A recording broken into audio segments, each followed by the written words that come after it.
Quitting, and more quitting. MAGA Republicans are rushing for the exit to say they're not running for re-election.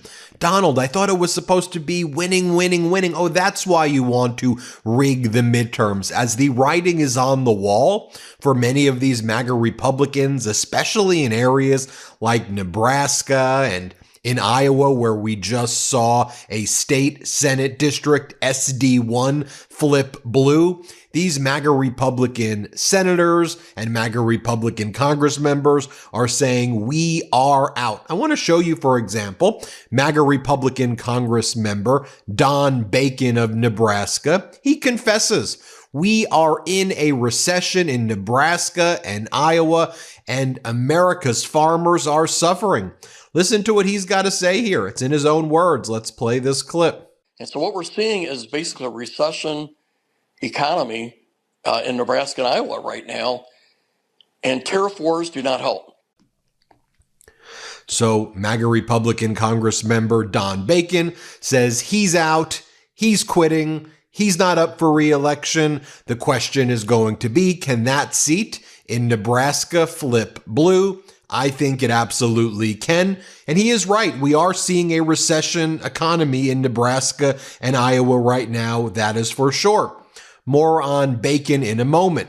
Let's talk about the news at the end of last week. MAGA Republican Senator Joni Ernst of Iowa. She saw what went down in that state Senate District 1, which was a plus 11.5 Trump district.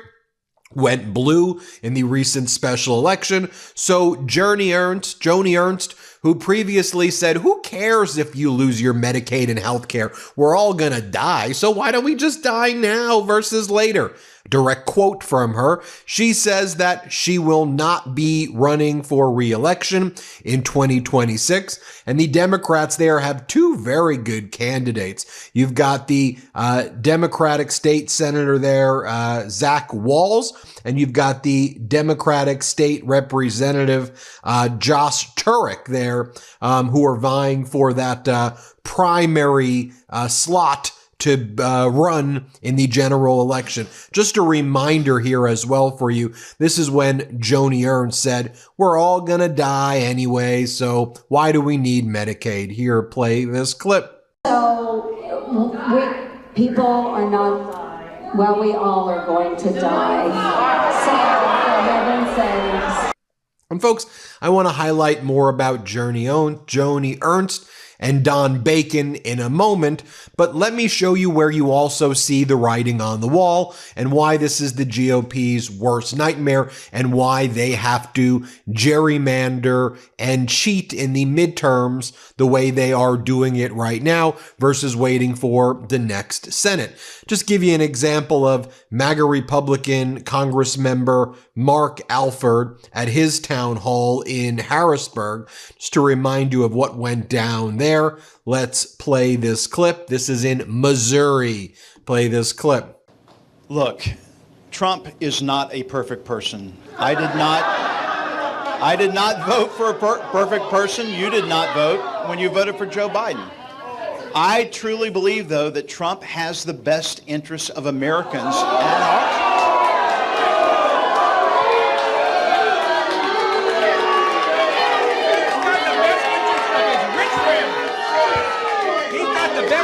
Of Putin and all the other dictators. That's who he wants. He doesn't care about us. He cares about his dictator friends. And people are absolutely pissed there. And they were saying, do we want a dictator? The people in the crowd, do we want a dictator? They're saying, hell no. After that last clip I showed you where he was saying Trump has the best interest of Americans, people are saying, we don't want a dictator. Here, play this clip. Twice. He said, oh, maybe people want a dictator. Yeah. Do we want a dictator? Can we raise our hands? Who wants a dictator? So do you... And then Alford's like, if you didn't want to hear my lies, why did you come here? Again, MAGA Republican Congress member, red district. Here's how he's being greeted. Here, play this clip. Today, here's the problem. I kind of have to disprove a negative in that come January... Ma'am, did you want to yell something back there? Stand up. Hi. Okay, if you didn't want to hear my lies, why did you come here? All right? If you don't want to hear anything I say, why don't you come here? All right? So you go to Alabama, for example, as well, where you have MAGA Republican Congressman Barry Moore, who's running for the Senate seat in Alabama. And here he literally runs out the back door to avoid his constituents as they chant shame on him in a ruby red Alabama district. Here, play this clip. Lies.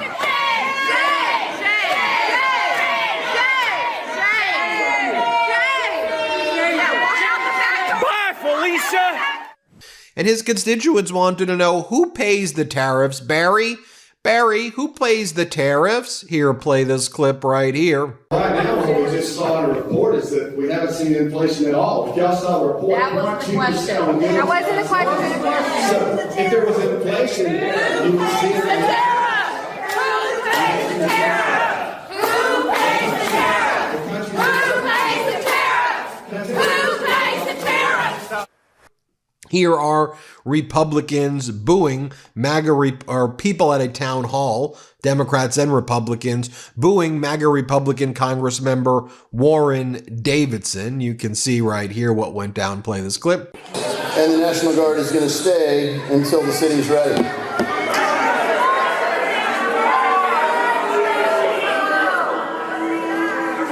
And I'm glad that the Ohio National Guard's there. I'm proud of Governor DeWine for sending them there.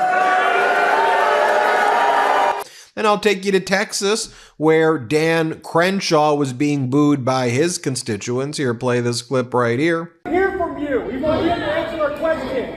Hey, look at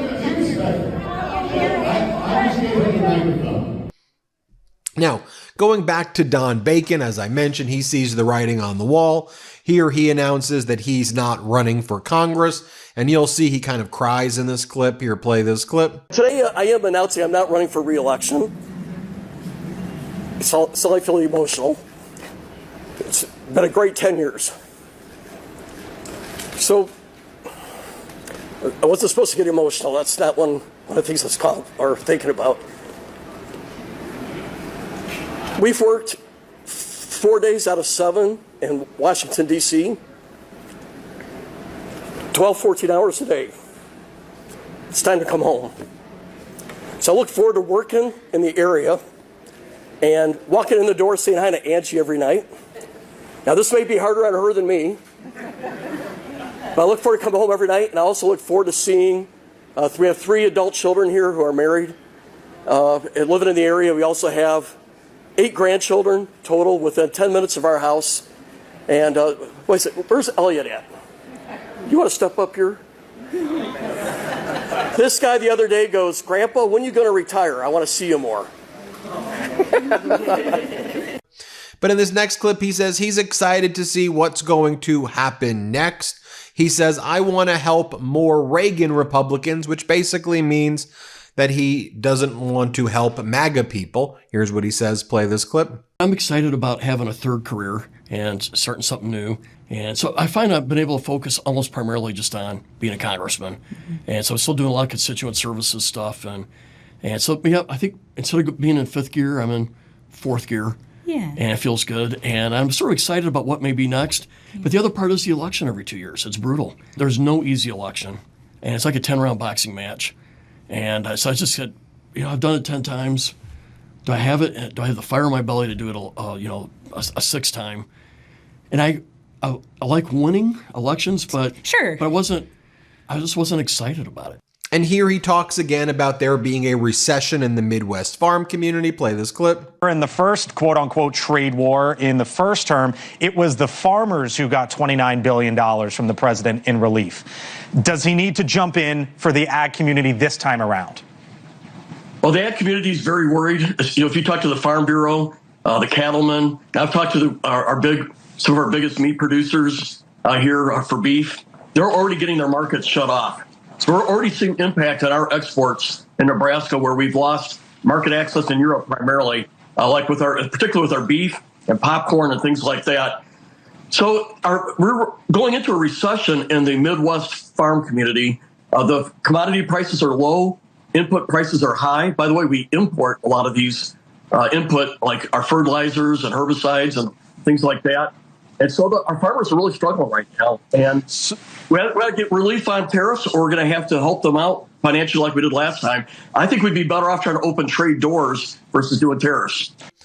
Now, one of the reasons that Bacon is leaving as well is that Bacon supports Ukraine, and there's no real room for supporting Ukraine in the MAGA Putin bootlicking party. Here, play this clip. If Ukraine falls today, Moldova will be next. Probably Georgia, maybe the Baltics, and you're going to be spending a lot more money in NATO at this point trying to protect the East Europe from Russia. China is watching what we do with Russia, and so therefore Taiwan's being threatened. I would like to be a team player. I like our team to win, but this is a fight for the future of our party, the soul of our party. I don't like the direction it's going. As you mentioned, we are undermining the international order that America has built for 80 years. Now, I don't know if the president means to do it, but I sure perceive it going that direction. And if I don't say anything, then I feel like I'm guilty. I feel like I got to speak up and be an advocate for the core values that I believe in. And I want to be on the right side of history here. Now back to Joni Ernst for a second. Here was an ad being run against Joni Ernst, starting really in July, about her vote against the health care and life of her constituents. You can see right here, this is an attack ad that went up. Millions of dollars were being spent into showing this. Here, play this clip. Just voted to make the biggest cut to Medicaid in history. So she can pay for more tax breaks for billionaires. That means taking away our health care that we rely on. When our senator, Joni Ernst, heard how damaging this bill would be, her response was basically, well, we're all going to die sometime. Well, we all are going to die. I'd like her to put herself in my shoes and say that. We need health care. More than billionaires need tax breaks. Here, you'll see an Iowa mom confronting Joni Ernst. This was before she quit. And then Joni Ernst couldn't handle her constituent standing up to her. Play this clip. Hi, Senator. Hi. I've been following your work. Thank you. Yeah, yes. and I was just wondering about your vote for the big, beautiful bill. Yes, it's so good. No, thank you. I actually... Yep, Zach, we've got a reporter if you'd like to step in. Thank you. I would like to tell you how it impacted our family and my son, Luca. My son, Luca, was born at just 25 weeks. They didn't know he was going to make it. Like, it was a 50-50 shot. He needed help. He was just this tiny little 1-pound baby that fought for his life. 4 years down the road, we are still receiving services through Medicaid as our son is autistic. And when this big, ugly bill was introduced, my heart literally dropped. So I called our senator office, Joni Ernst, and Chuck Grassley, and I never got a response out of any one of them. I would like to tell Joni Ernst face to face the impact of her vote is going to kill people. I would just like to have a conversation about why she did this. My son was in the NICU for 141 days. Wonderful. Yeah, and okay. he had and they took care of him. And Medicaid actually stepped in and we were able to afford our $1.7 million NICU bill. And now he is autistic, and we still require Medicaid. We will take that into consideration. Should any issues come up, we will take that into consideration. Okay, so thank you very much. Appreciate it. No, thank you. I just spoke to Joni Ernst while I tried to speak to her about Medicaid cuts, and she cut me off. She just walked off, did not want to have a conversation with me. Yeah. We already spoke with you. Yeah, but I want to know why you think giving tax cuts to billionaires is more important than health care for Iowans. Please tell me. Thank you. She already spoke with you. She can answer. She already did. No, she didn't. She cut me off. When you're voting for a bill that is going to cut thousands of people off health care to give billionaires tax cuts, that's not what we're about here in Iowa. And it's very, very sad to see that she is not even willing to have a conversation with somebody that does not agree with her. So like I said, I'll just keep fighting for what's right here in Iowa. And of course, we all remember Joni Ernst. After she said we're all going to die anyway, so who cares if we cut Medicaid? She then went to a cemetery where she recorded this video. As my friend Keith Edwards says, against all odds, Joni Ernst has managed to make it worse. Indeed, she did. Hello, everyone. I would like to take this opportunity to sincerely apologize for a statement that I made yesterday at my town hall. I was in the process of answering a question that had been asked by an audience member when a woman who was extremely distraught screamed out from the back corner of the auditorium, "People are going to die." And I made an incorrect assumption that everyone in the auditorium understood that, yes, we are all going to perish from this earth. So I apologize. And I'm really, really glad that I did not have to bring up the subject of the tooth fairy as well. But for those that would like to see eternal and everlasting life, I encourage you to embrace my Lord and Savior, Jesus Christ. All right, let's talk about these Democratic candidates who are going to be replacing these MAGA quitters. You go to Iowa, you have Zach Walz, a state senator there, who I interviewed. Here's what he had to say. Play this clip. Hey folks, we've got major breaking news out of Iowa this morning. CBS News is reporting that Senator Joni Ernst, who has been embattled for the last several months, has apparently told close sources that she will not be seeking re-election to the United States Senate in 2026. A new poll that was out on Monday found that we were the strongest campaign running against Senator Ernst, and we know that no matter who the Republican is, this is the campaign that has the opportunity to win this seat back and make sure that we have a new voice fighting for real change in Washington, D.C. This is a huge development in our campaign, and we are so grateful to everybody who has already supported our efforts to elect a new voice for Iowa in the U.S. Senate. I hope that you'll consider making a contribution to our campaign to make sure that we have the resources to defeat whoever the Republicans nominate for this seat. We know that we are running a campaign focused on fixing our broken economy and cleaning up the political corruption in Washington, and it wouldn't be possible without the support of people like you. Republicans in Iowa are running scared, and we know that we have the chance now to defeat whoever the Republicans nominate and win this seat back. Let's keep up the great work. And then you have an Iowa State Representative, Josh Turek. Here's what he had to say to me. And I think he did 21 surgeries. He was born with spina bifida. His father was exposed to Agent Orange in Vietnam.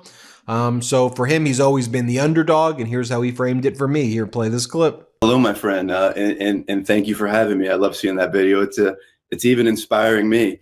I'm Iowa State Representative Josh Turek. As the video said, born with spina bifida, 21 surgeries by the age of 12. Gone on to play in 4 Paralympic Games, won 2 gold medals representing my country. Been the director of a nonprofit organization where we provide free summer camps to disabled kids. And ran originally for my race because of what privatized Medicaid was doing in Iowa to the disabled population, and representing the reddest part of the state that any Democrat has been able to win in.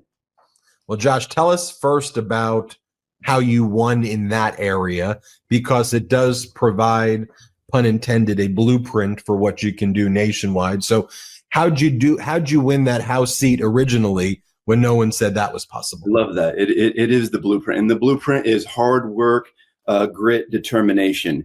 I went out every single day from June all the way until November, crawling those stairs, knocking doors, dragging my wheelchair up, having face-to-face conversations with, it did not matter the party, with Republicans, with independents, with Democrats. I was out there as a common sense, prairie populist is what I would call myself, of going out there and talking about the kitchen table issues. And I would always hear 2 things when I would get up on people's doors. The very first thing they would say is, "How in the world did you get up here?" And I would say, I crawled up here. I drug my wheelchair up here. That's how important it is to have a conversation with you. And then I would tell them about my story and why I'm running and kitchen table issues. And by the end, they would say, I'm not going to vote for every Democrat, but I'm going to vote for you because I like the kind of Democrat that you are. Well, there you have it, folks. Let me know what you think. MAGAs are a-quitting right now across the country, and they are getting booed. Hit subscribe. Let's get to 6 million. Thanks for watching. Thanks for watching. Be sure to add the Meidas Touch podcast on Apple Podcasts, Spotify, or wherever you get your podcasts for new updates every single day.